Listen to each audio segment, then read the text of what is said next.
A fire broke out earlier today at the Dangote Refinery effluent treatment plant in Lagos. Firefighters and first responders immediately put out the fire. Viral videos showed a thick smoke billowing into the sky from the facility at the Lekki Free Zone, while the company says operations at the refinery were not affected in any way.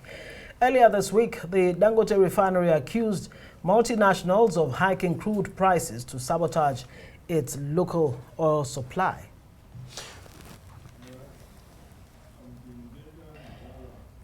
Well, joining us now is Dr. Ogho Okiti, who's the CEO of ThinkBusiness Africa. Good to see you, and thanks for your time. If there's any word people don't like to hear in business, it has to do with saboteurs and people trying to take away the joy of Nigerians. But again, the good thing is that that fire was put out. But let's dig deep into the business of the day. Just before this fire incident, Dangote had spoken about saboteurs preventing the business free flow. Now, you're on ThinkBusiness, and we know that you have your hands on the oil and gas industry in Nigeria. What's your reading at that point when he made that statement? Well, I don't have the details of that. I mean, I've not spoken to anyone in Dangote or Dangote himself, so I don't know those details. But I think the key thing is, and this is where I come in, looking from a macroeconomic strategy, the Dangote Refinery should be seen as part of a national industrial strategy. So it should be seen as a national interest, because the reason is that if you look at the trajectory where we're coming from, whether it's in terms of crude, whether it's in terms of refined or and the importation of refined petroleum, now we have this asset. Yes, it may be owned by a business, but it's actually a national asset. So now that we have that asset, what is the role, the relevance of that asset in the future that we see in Nigeria?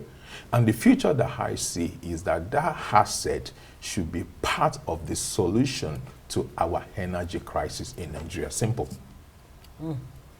So, right. Yeah. So, if there is some kind of saboteur or some kind of attempts anywhere in the world to constrain or to contain that, then it should not be just the interest of Dangote. Because my statement, sorry, my statement asking you that when I asked your reading, perhaps because you're on the field, the space, when you hear statements from that angle, what readily comes to mind as a Nigerian and for someone who is actually gauging information from such a sector?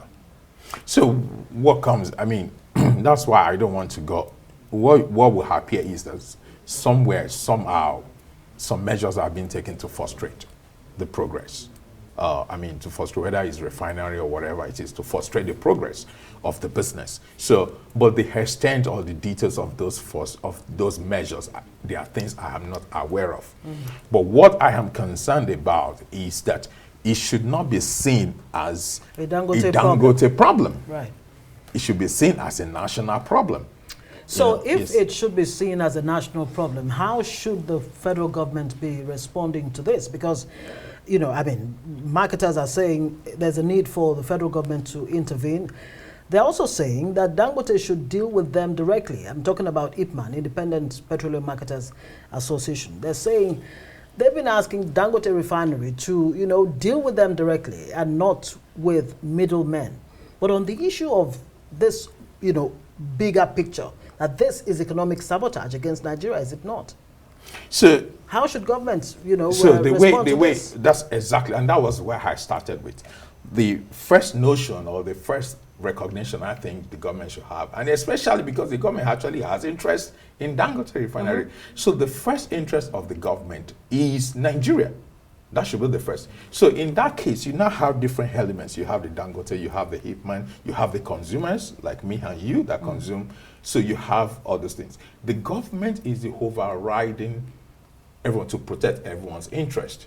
So I am very, very glad that they had this meeting, which I believe went well. So that meeting should not just be a one-off meeting, but the meeting, whether this the marketer's interest, the Dangote's interest, what that meeting should be about is how do we safeguard a national industrial strategy?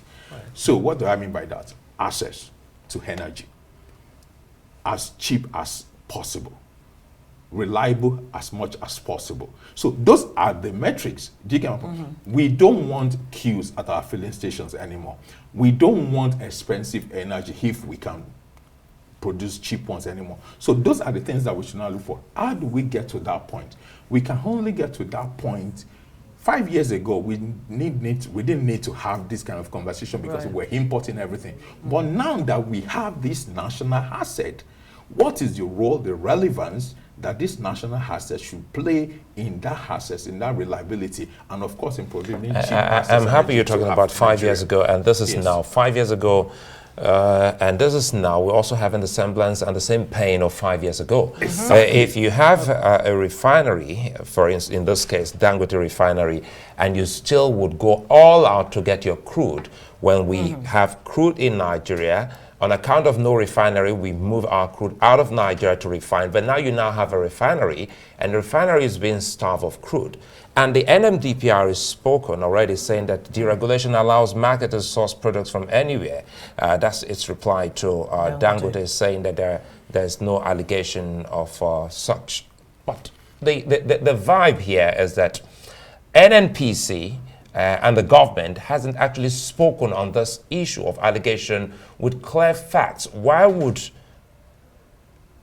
a refinery, home-based refinery, not get crude that is produced in Nigeria? Okay, so I think there are some. I know you're not from Dangote because you're in the space. That's right. I mean, there are two issues, and absolutely, and those are the two main issues here. One is the crude. The Dangote refinery is not getting the crude from Nigeria. That is one element. Of course, there are contractual issues around that. But my concern is not whether there are two concerns there. My concern is not the crude today. My concern was that when we were all part of this expectation of a Dangote refinery, why were there no plans to ensure that when it is ready, that the crude is ready? That's number one. Because it means that there was no national strategy. Right. Yes. So number two, in terms of the refined oil, we were importing last year. We were importing 2 years ago. We were importing 3 years ago. Why is there also no strategy that, hang on a minute, gentlemen, now we are expecting this to go, to start producing. There should now be a different kind of strategy to accommodate that. Do you think it's about strategy? Sorry to cut you out. Yes, when I mean strategy. Because it looks more like those who have always held us down are up again to ensure that we still don't get the gains. We can't accept that. But that's what it looks like. Yeah. Because if you say we've been moving crude on account of no refinery, and you have a refinery now, the same crude is being moved, jumping over your home-based refinery, which you said we should all look as our national asset. So what should be the conversation now from a government that tells us that things will change when this takes off? So the conversation should be at the highest level of government, in my opinion. So you have somebody speaking from that, the regulatory agency. For me, I think the conversation is actually is above that. It should be at the very highest level of government. And say, look, hang on a minute, gentlemen, or ladies and gentlemen, we have this national asset. When we did not have the national asset, that's not a problem. But now we have the national asset. The country cannot now be using a very scarce US dollars to now bring in refined petroleum into the country. For me, I don't see how it makes sense. It doesn't make sense in any way. So that conversation is urgent. That conversation should happen, and there should be a credible solution to this problem. And if, like I said, maybe there's some contractual or some deals or whatever it is, then we should have a time frame that, look, within this time frame, These are the expectations that we have, and this asset should work, it should fully work, and of course, it should serve Nigerians, because that was why it was conceived. And of course, now that he's working, I don't see any reason why we should import anything from anywhere for now. Because if it was other countries, so if you were other countries, this is the kind of conversations that they will have. Absolutely. From a nationalistic point of view. From a nationalist point of view, right, that's so the now point I'm that the trying to make. IOCs, international oil companies, are selling crude oil to Dangote Refinery above the global, price, as much as $6, difference. What does that tell you? It goes back to this issue of sabotage that we're talking about. And the question I'm asking is, how should government be dealing with these IOCs if indeed there's an attempt to frustrate not only the Dangote refinery? We're asking also, is this why Nigeria's 4 refineries, 450,000 capacity, have not worked all these years? This is why, yes. Okay, so I don't know details about crude oil contract. I mean, so that's but let's leave IOCs out. That is, I want to go back. You have crude oil in Nigeria. Mm-hmm. We used to take crude oil out and bring refined petroleum in, right? Mm-hmm. That was the original, we were doing that at some point. So now that we have a refinery, if, for instance, let's say today, this is something that we cannot implement, when are we able to implement and get crude oil to that refinery? Right. So that Nigerians can have refined petroleum from Nigerian crude, mm-hmm. and of course from Nigerian refinery. Because that is when it makes sense to me as a Nigerian that, okay, this asset is being put to the work that it was conceived to do. Well, I guess that's a good place to leave it. Dr. Ogho Okiti, CEO ThinkBusiness Africa, thank you for joining us on Newstime. Thank you so much for inviting me.